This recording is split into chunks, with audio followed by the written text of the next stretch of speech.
Family and fellow soldiers, I'm the Professor, and this is the Moment of Truth.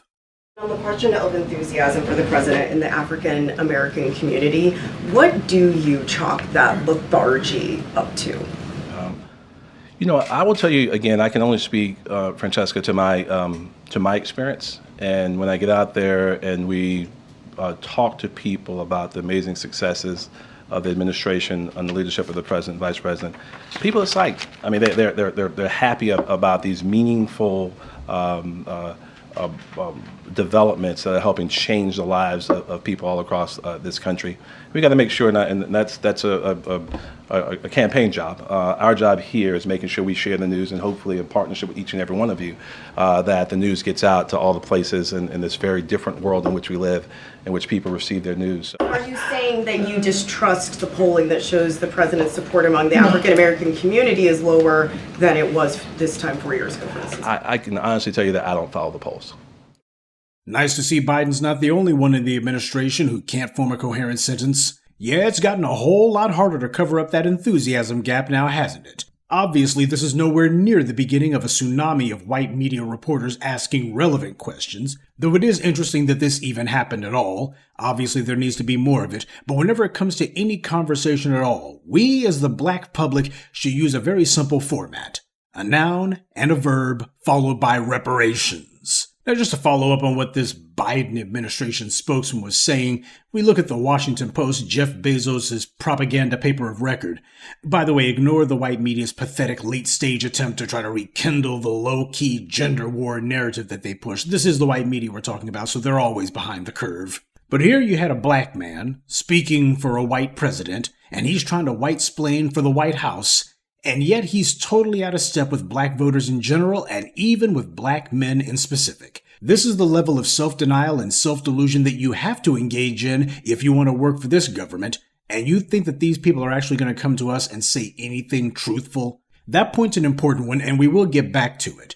But looking at the Washington Post piece here, do you notice that no matter how much ego stroking that the white media tries to do, you don't see black men pulling a Vivica Fox and saying that black men aren't part of the black community, or that you can't lump black men in with black women? That's very important.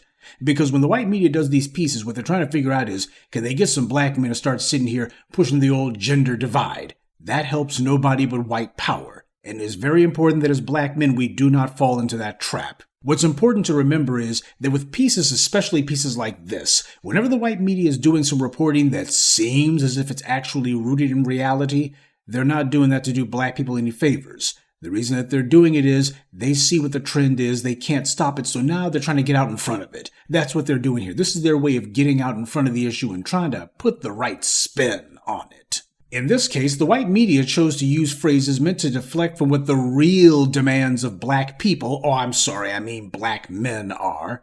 They say that black men favor Trump over Biden on issues like the economy. But they don't really go into detail about anything. They try to make it where they stick to phrases like inflation. Inflation is a general concern for everyone. You look at black people in America, and black men in particular, and what they'll tell you is the economic issue that concerns me is that check that I'm owed for all of these reparations. That's what it means. Because when black men say stuff like the economy, at core that means reparations. And then the Washington Post piece points out that black men feel Trump will do a better job at addressing immigration. Addressing immigration? They talk about it the same way the white liberals do. This is meant to give some thin patina of legitimacy to their line of crap, as if the black men who the Washington Post is pretending to report the opinions of actually think that immigration needs to be addressed no differently than a paperwork issue. Now, of course, whenever black men talk about immigration, what they talk about is stopping it. Black men aren't saying to provide a pathway to citizenship. Black men aren't supporting any DACA plans or any other sort of amnesty by the side door plan. Black men say the only thing the border needs is more guards and more detention centers. Addressing immigration indeed. That's what the white media says because they don't want to say black men want illegal immigration to be stopped, and that it's time to have some strict standards regarding legal immigration. Now, the best way to address immigration would be if the government stopped people who come from countries with anti-black cultures from being admitted to the U.S., but the first step in any endeavor has to be to stop the bleeding, and that means slam the door at the border shut. But of course, this is not about actually reporting what black men have said. This is about trying to put a spin on it. And hopefully the Jedi mind trick will kick in if you go ahead and carpet bomb people with this kind of propaganda. Some mushy-headed folks, the weak-minded among us, will go, well, as long as it's a dress, whatever that means. So this is the environment that we're operating in. One where you got the White House sending some hand-picked Negro out front to say, oh, don't worry, everything's going to be okay. The administration's very, very much concerned. Yeah, the same old empty rhetoric. And on the other hand, you got the professional propaganda mills like the Washington Post saying, oh, well, black people, they're very much concerned about the economy. They're just not concerned about reparations. Black people are concerned about addressing immigration. They're not concerned about any sort of moves to stop it or curtail it. Yeah, same old soap. This is the reason why black people have taken the stance that we've taken in recent years, because we see what it is that we're up against. We're getting realistic about it. And no, this propaganda is not going to change our minds. It's not going to fool us.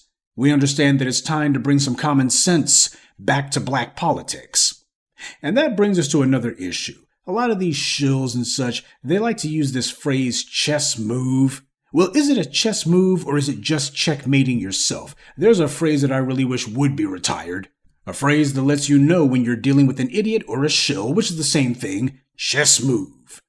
Ain't that the favorite phrase of a lot of these clowns? Chess move indeed. When some moron tries to defend some bootlick or tries to use a Jedi mind trick on you and tell you and me that we have to keep Biden in office as some sort of chess move, that's how you know they're against us. Isn't it interesting how every time we ever hear that phrase, it's always someone trying to defend things that are against our interest. They're always trying to defend something that requires us to stop putting pressure on the enemy. Voting for Biden in 2020 without any sort of promises or pledges being made to us, never mind the fact that he made a ton of false promises 4 years ago. Yeah, he made all kinds of phony promises that he didn't keep. That Lift Every Voice plan, whatever the hell that was. And then there was that White House level police accountability commission that he promised. And no sooner than they called the election for Biden in 2020 than he immediately did an about-face and said, I don't have time for it. I suddenly realize I have no time. Let Congress handle that, which of course was a death sentence for what was admittedly a largely hollow proposal. Okay, now it's 4 years later. How many moves have we won since that chess move back in 2020? Has that chess move resulted in us winning even a single game, or are we still waiting? See, when people talk about that chess move crap, what they're really doing is trying to convince you that a loss isn't really a loss. They can't tell you that it's a win because it's clear that it's not, but instead they try to convince you that a loss is actually a draw. Sure, you didn't win, but now you're set up to win later on down the line. That's the false promise that these chess move people keep offering. But no matter how long you wait, the chess move never pays off. There's never any checkmate. Then they get mad when somebody points this out. What the shills simply refuse to accept is that voting for Obama and Biden has set us back years. See, going along with these stupid chess moves is not some victimless crime. We just keep setting ourselves back and pushing back the day when our efforts will gain enough momentum to start pushing the enemy back. And that's the purpose these shills and agents serve. Notice how these people have sock puppet accounts with no content on them, accounts that were made recently, accounts that seem to serve no function other than to just be here and make the occasional stupid remark. It's possible for voting to be effective, but certainly not under these circumstances. Elections are transactional. Losers decide to give in the first moment that the other party tries to act like they're not interested. But remember, in every negotiation, there's always one party who can't afford to walk away from the table. Our job is to make sure that's not us. The black vote is valuable, but not if we keep giving it away. The job now is to establish a new political paradigm, one where there has to be a bidding war for our vote just like everybody else. See, we've conditioned everybody to think that they can just wait us out. Oh, black people put their foot down occasionally, but just wait a few minutes and they'll go ahead and give in. And then afterwards they'll try to call it a chess move so they can feel better about having given themselves an L. We're not doing that anymore. You want the black vote, you're going to have to pony up something of value to get it, something tangible. The black vote requires an auction. And when you're holding an auction, you don't put the goods on sale. And when it comes to auctions, nobody starts off with the top bid. Everybody tries to lowball you. And they will if you let them. Don't let anybody tell you that giving in to the enemy is somehow a chess move. It's not. And don't let anybody tell you that we have to take responsibility for saving democracy. We can't save what this country has never had. What you see going on with the election right now, this is not a fight to maintain democracy. It's a fight to maintain the charade that this country ever had one. So we're going to go ahead and put the black vote on the auction block. And it's okay if you got these people who are trying to sit here and pretend as if, oh, well, you expect us to pay for that? Oh, you will. And just keep in mind, the price only goes up. Over here in the land of black empowerment, we don't take an L and try to call it a chess move. In fact, we don't call it a chess move at all under any circumstances. Why? Because when it comes to our power, that's no game. Good day, and be one. I'd like to take a moment to mention some of our contributors. Charlie, Amir Miller, Jesse Good, Bert, and Melvinia Miles. Salute to them and thank you to everyone for listening, liking, and sharing this message. Black empowerment only exists because of you.